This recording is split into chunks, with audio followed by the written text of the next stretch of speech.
Bismillahirrahmanirrahim.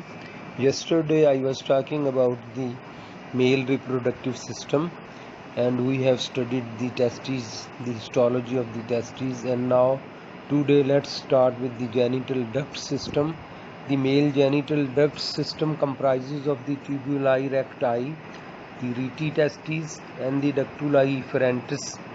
These ductuli efferentis, they enter into the duct of the epididymis, and this epididymis then starts as the vas deferens, and this is the vas deferens. So you can see the vas deferens is opening into the prostatic part of the urethra. So this is the pathway of the sperms from the seminiferous tubules up till the urethra.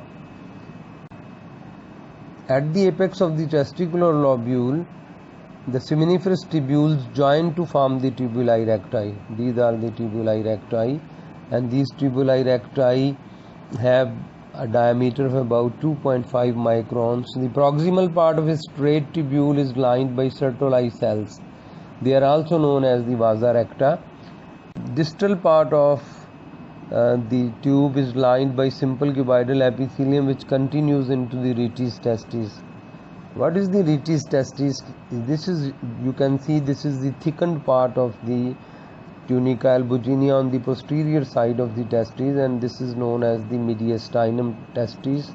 And in the mediastinum testes we have got a network, an ostomotic network of channels lying in the dense connective tissue. The rete testes is lined by simple cuboidal epithelium. In contrast with the Sertoli cells, the lateral cell boundaries of the cells lining the rete testes are well defined, and also their nuclei are heterochromatic, and hence they stain deeply. Some of the cells of simple cuboidal epithelium may bear a single kinocilium, and these then rete testes, they join together, these tubules join together to give rise to the ductuli efferentis. This is the ductuli efferentis, and these ductuli efferentis then they enter into the duct of the epididymis. 10 to 20 ductuli efferentis. These efferent ductules emerge from the superior part of the posterior border of testes. Each efferent ductule is about 7 cm in length and 50 microns in diameter. The ductuli efferentis are lined by a simple columnar epithelium, but this epithelium is unusual in the respect that the cellular height is not uniform. There are groups of tall columnar ciliated cells alternating with groups of non-ciliated low columnar cells, which are called the principal cells, and the principal cells bear the microvilli on their luminal surface. This epithelium is surrounded by a thin layer of smooth muscles, in which the fibers are mostly circularly arranged. Contraction of the smooth muscles and movement of the cilia propel the spermatozoa towards the duct of the epididymis. Now this is the epididymis, which is a highly coiled tubular structure, and it is a comma-shaped organ which is present on the posto-superior aspect of the testes, and it consists of a head, body and a tail. Let's talk about the histology of the epididymis.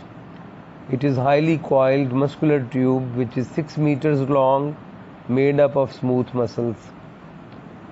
Smooth muscles are arranged in circular pattern. This is actually, the epididymis is a 7 meters long, and it begins in the head of the epididymis, where it receives the ductuli efferentis and winds in a most intricate coiled manner through the body and tail of the epididymis. The coils of the ducts are held together by means of connective tissue. ये देखो, ये अपना, these are the cut sections of this duct of the epididymis, and in between the duct of the epididymis we have got the connective tissue. At the caudal pole of the epididymis, the ductus epididymis passes without any definite demarcation into the vas deferens, so it continues as the vas deferens.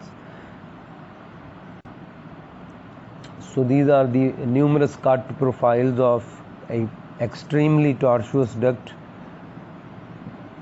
When we see under the microscope, this duct is lined by pseudostratified columnar epithelium. You can see this is the pseudostratified columnar ciliated epithelium, and it is composed of tall columnar cells and the basal cells. So there are two types of cells are present. The tall cells bear the numerous stereocilia on their luminal surface. The lining epithelium is surrounded by a thin layer of circularly arranged smooth muscles. So this is a muscular stroma. The stroma is muscular because there will be some contraction. The functions of the epididymis are the storage of the spermatozoa, transportation of spermatozoa towards the ductus deferens, reabsorption of most of the fluid that leaves the testes. In the duct of the epididymis, the spermatozoa develop the capacity for forward motility and ability to fertilize the ovum. This is the transverse section of the epididymis. When we see under the microscope, you can see these numerous cut profiles of its extremely tortuous duct.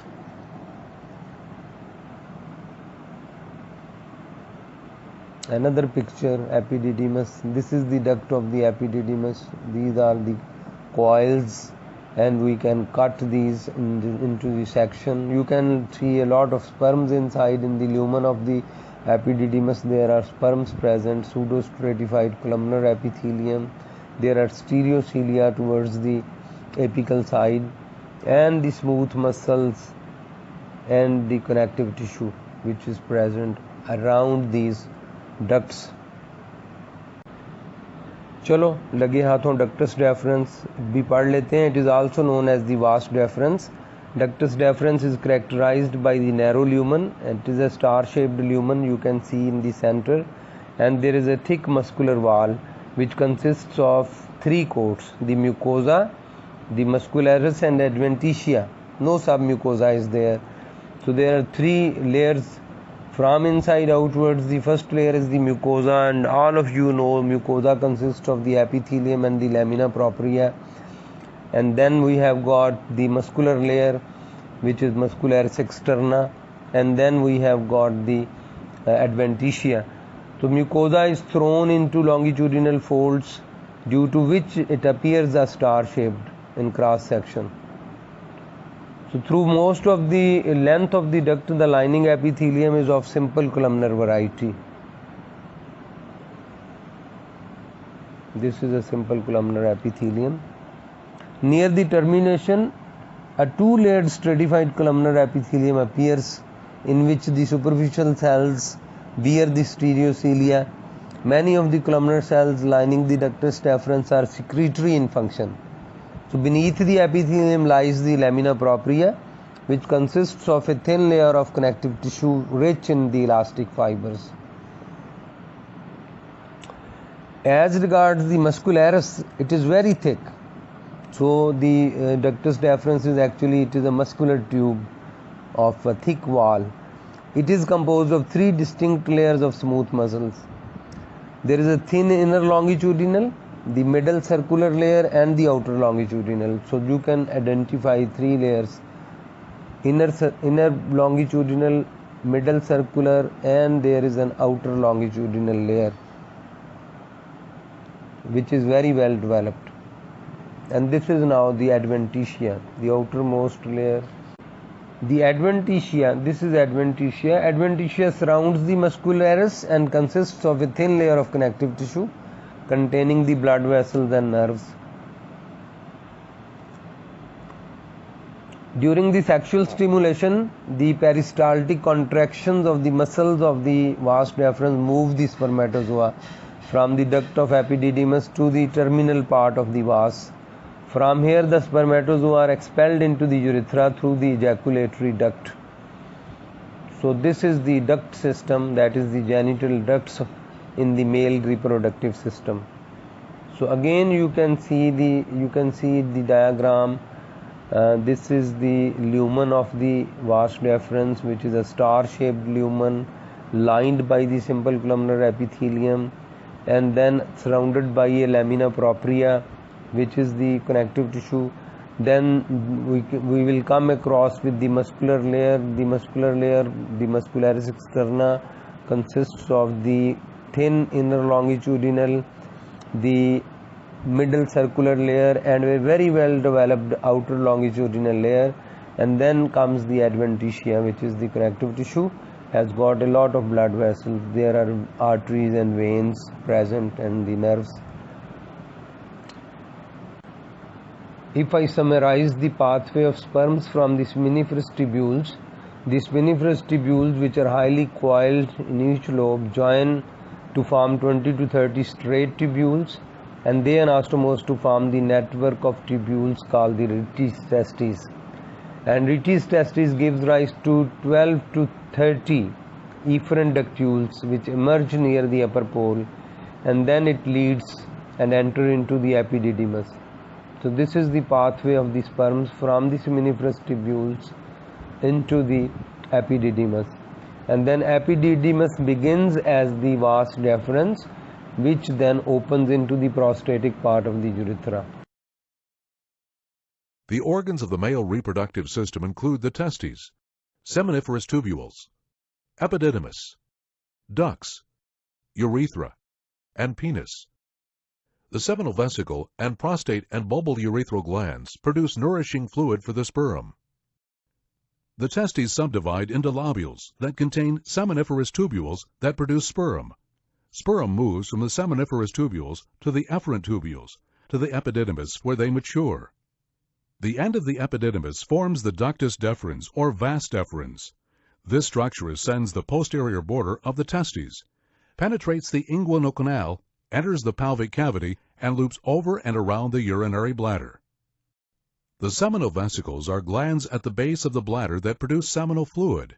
Together with the ductus deferens, they form the ejaculatory ducts. During ejaculation, these ducts eject sperm into the male urethra, the common passageway for urine and sperm. The prostate gland surrounds the prostatic urethra just below the bladder.